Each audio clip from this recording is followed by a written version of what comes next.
Hello everyone. आज मैं आपके सामने एक नया मेजरिंग इंस्ट्रूमेंट लेकर आया हूँ जिसका नाम है माइक्रोमीटर। इसको स्क्रू गेज भी कहते हैं और इससे हम बहुत ज़्यादा एक्यूरेसी 0.01 mm तक एक्यूरेसी से हम किसी भी जॉब का साइज़ जो है वो चेक कर सकते हैं।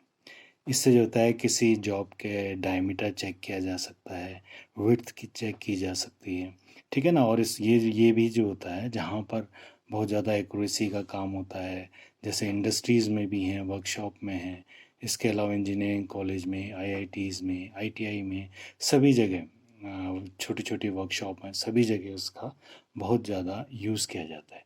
तो इसमें जो होता है मेनली, इसमें आपको सबसे पहले छोटा सा इसका पार्ट्स बता देता हूँ। इसमें जो होता है एक जो होता है ये वाला जो साइड है इसका, ये इसका क्या कहलाता है, ये इसका फ्रेम होता है। ये जो होता है फ्रेम होता है। इस फ्रेम के एक साइड में ये जो पार्ट है, ये इस वाले पार्ट को, ये जो पार्ट है ये एनविल कहलाता है और ये इसका स्पिंडल होता है। इस स्पिंडल को हम इधर से जो होता है आगे पीछे जो होता है इससे हम कर सकते हैं। अब यहाँ तो अब जो भी हमें जॉब जो चेक करना है, जैसे वो जो होता है हम इसके बीच में, जैसे इसके बीच में हम यहाँ चेक करते हैं, साइज़ यहाँ पर चेक किया जाता है इसमें। तो दोस्तों इसको चेक करने के लिए बहुत ही आसान यूज़ किया जाता है इसमें। अब मैं इसके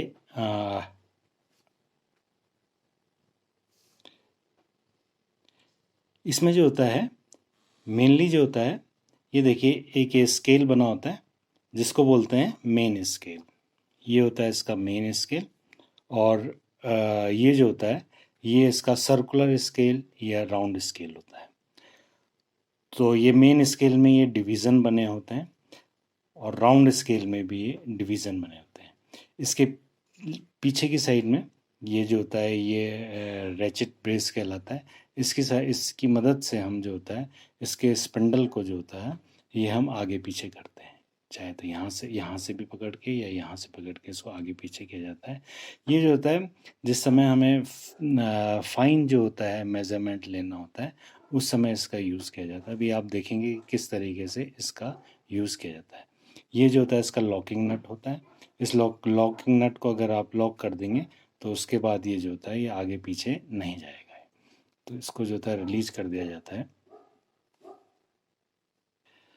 अब इसमें देखेंगे आप कि ये जो है मेन स्केल में ये डिवीज़न बने हुए हैं और सर्कुलर स्केल में भी ये डिवीज़न बने हुए हैं। अब आप देखें कि मेन स्केल में कैसे बने हैं डिवीज़न। मेन स्केल में जो डिवीज़न होता है इसका जो एक डिवीज़न होता है, ये जो आगे ये देख रहे हैं लाइन इसकी, ये मेन स्केल की लाइन है। इसके ऊपर और नीचे जो होता है डिवीज़न बने हैं। ऊपर जो जो होता है डिवीज़न, एक डिवीज़न की वैल्यू 1 mm होती है और जो नीचे जो होता है उस 1 mm का भी हाफ किया रहता है, मतलब ये 0.5 है। ये जो है 0.5 होगा। तो अगर जैसे सपोज आपका ये एक यहाँ से नीचे तक कितना हो गया 0.5 के बाद में ये एक डिवीज़न हो गया। एक डिवीज़न के बाद में फिर अगर हम एक और इसकी लाइन, नीचे वाली लाइन को जोड़ देंगे तो ये 1.5 हो गया। फिर ऊपर अगर देंगे तो ये 2 डिवीज़न, फिर ऐसे नीचे 2.5, ऐसे ऊपर फिर 3 हो गया। तो अगर हम ऊपर वाली लाइन को देखते हैं तो ये हो गया 1 2 3 4 5। इस तरीके से देख रहे हैं ये 5 mm, ये जो होता है 5 यहाँ पर ये लिखा हुआ है, ये 5 mm, ठीक है ना। इसी ऐसे ही आपको जो होता है सर्कुलर स्केल में भी ये डिवीज़न बने रहते हैं आपके।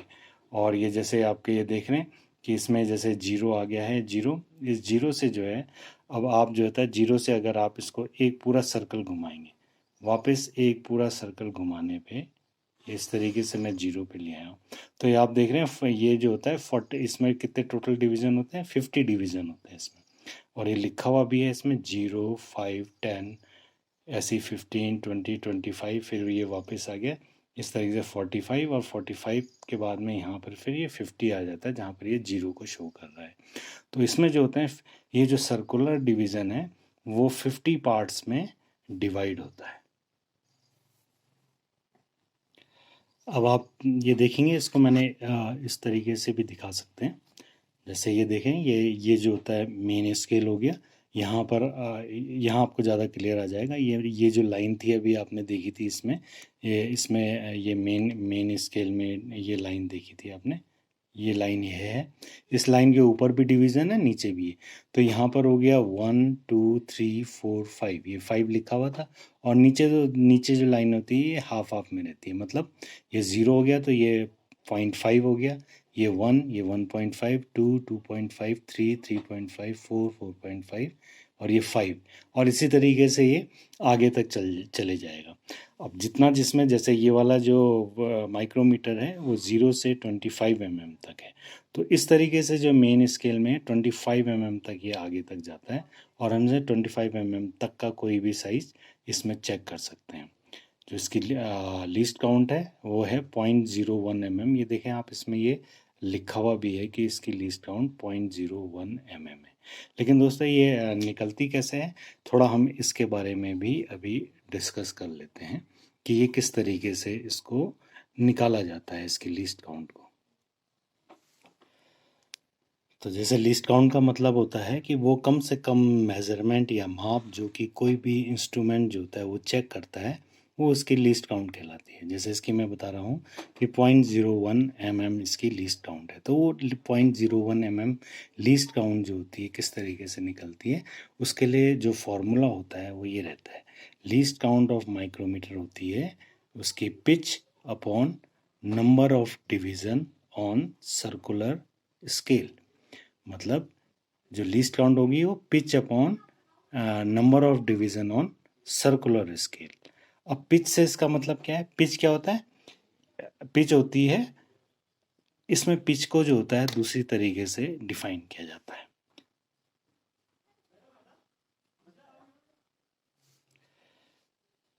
इसमें पिच का मतलब होता है कि अगर हम ये जो सर्कुलर स्केल है उसको हम यहाँ 0 पे सेट कर देते हैं, ये देखिए ये 0 पे, ये अगर ये 0 पे होने के बाद में इसको अगर हम एक पूरा राउंड घुमाते हैं, मतलब इसको 0 से लेकर आपका ये 5 10 15 25 40 45, ये वापस फिर 0 आ गया, एक सर्कल, पूरा एक सर्कल घुमाने पे ये जो होता है सर्कुलर स्केल मेन स्केल पे कितना आगे या पीछे जाता है, वो जो होता है वो उसकी पिच कहलाती है।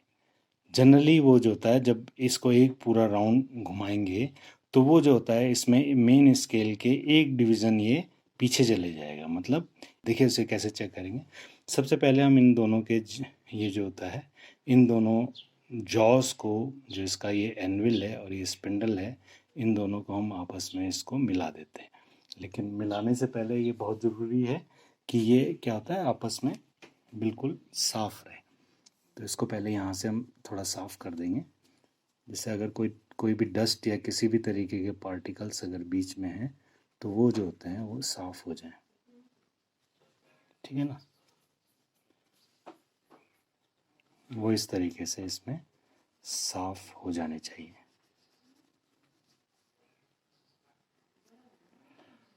और इसके बाद में धीरे धीरे हम दोनों जॉस को आपस में ये मिला लेते हैं। अब देखिए जब दो को इसमें माइक्रोमीटर में ध्यान रखने वाली बात है कि जिस समय आप ये मिला रहे हैं उस समय आप इसको उंगली से बहुत ज़्यादा टाइट नहीं करेंगे, इसको हल्के से इसको टच करना है।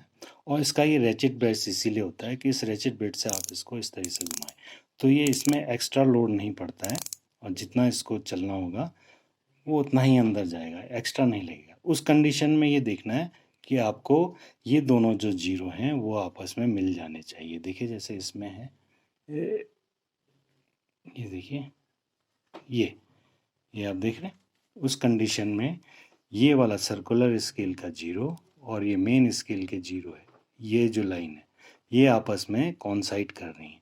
वो अगर ये कॉन्साइड कर रही हैं तो इसका मतलब इसमें किसी भी तरीके की एरर इस माइक्रोमीटर में नहीं है। अब जैसे बताया कि पिच देखने के लिए इसको एक सर्कल घुमाना है, तो हम इसको एक सर्कल घुमाते हैं। ये यहाँ से मैंने इसको घुमा दिया, धीरे धीरे करके जब मैं इसको 445 ये मैं वापस ये 0 पे ले आऊँ, तो जब मैं आपको देख रहे हैं ये 0 पे जिस समय ये 0 पे लाए हैं तो उस समय पे क्या हो रहा है कि ये कितना डिवीज़न आगे या पीछे गया है।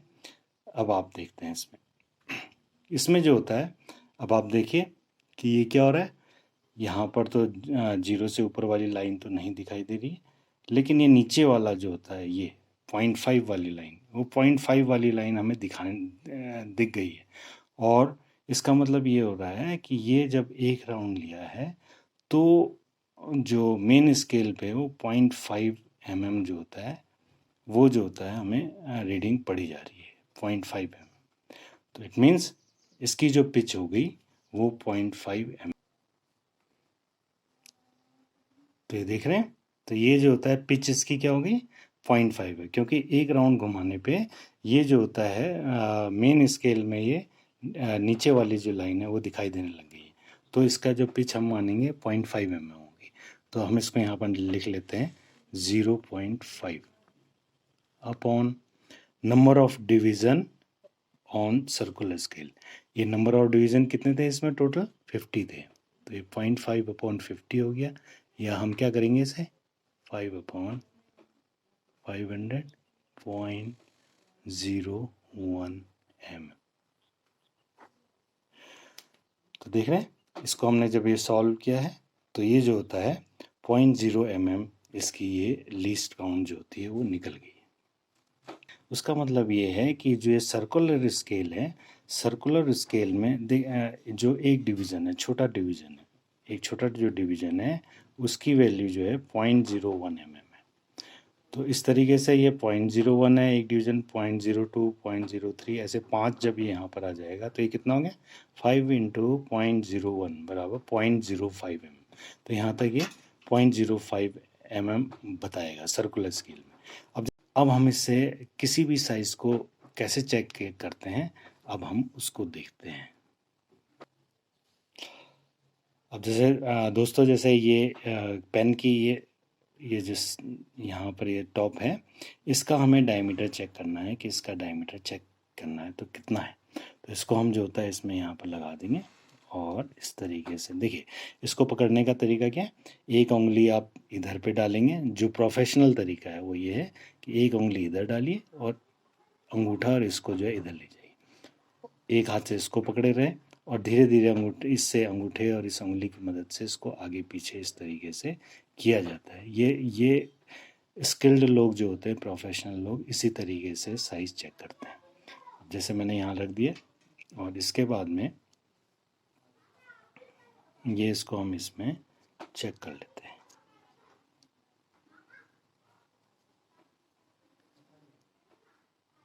ये देखिए, अब मैंने यहाँ पर इसको लगा दिया और यहाँ पर हल्का सा इसको टच कर दिया।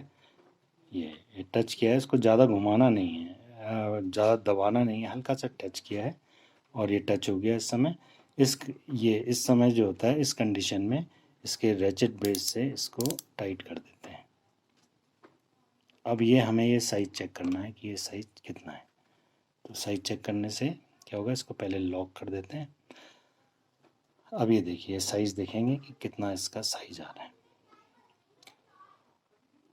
अब आप देखिए कि मेन स्केल में कितने mm आ रहे हैं। अब आप देखें, ध्यान से देखेंगे तो 0, 1, 2, 3, 4, 5, ये 5 लिखा आ रहा है।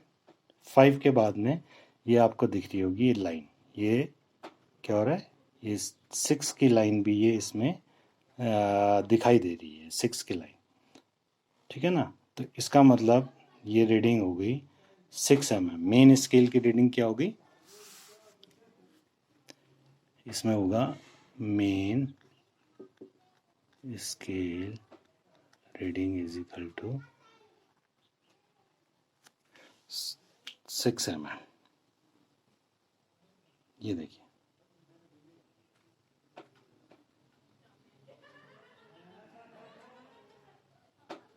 ये 6 की जो है ये लाइन दिखाने लगी है। ये 6 की लाइन देख रहे हैं आप, 6 दिखाई दे रहा है। और अब जो होता है, अब हमें वर्नियर स्केल की रीडिंग देखनी है। तो वर्नियर स्केल की रीडिंग के लिए आप देखिए कि ये जो होता है ये 10 है, ये 11, ये जो लाइन है मेन स्केल की लाइन है, उसके साथ देखिए कि सर्कुलर स्केल का कौन सा वाला डिवीज़न कॉन्साइड कर रहा है। तो ये जगह 10 तो नहीं कर रहा है, ये 11 बिल्कुल इसके साथ में है। तो हम इसको लेके चलेंगे 11 डिवीज़न इसको कॉन्साइड कर रहा है।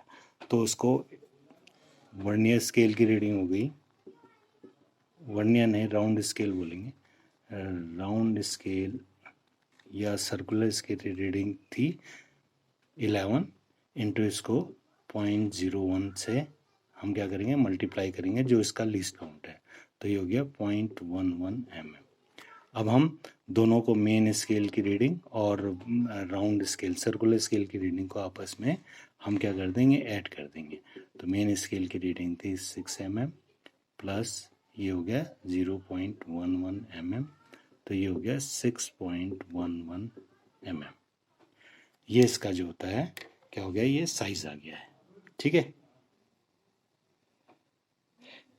अब ऐसे ही एक और कोई एग्जांपल लेते हैं कुछ और, जैसे कि हमें ये जो कील है इसका ये डायमीटर चेक करना है कि कितना है। तो फिर से वही हो गया, इसको आप यहाँ पर रखिए और इसको इस तरीके से टच करें।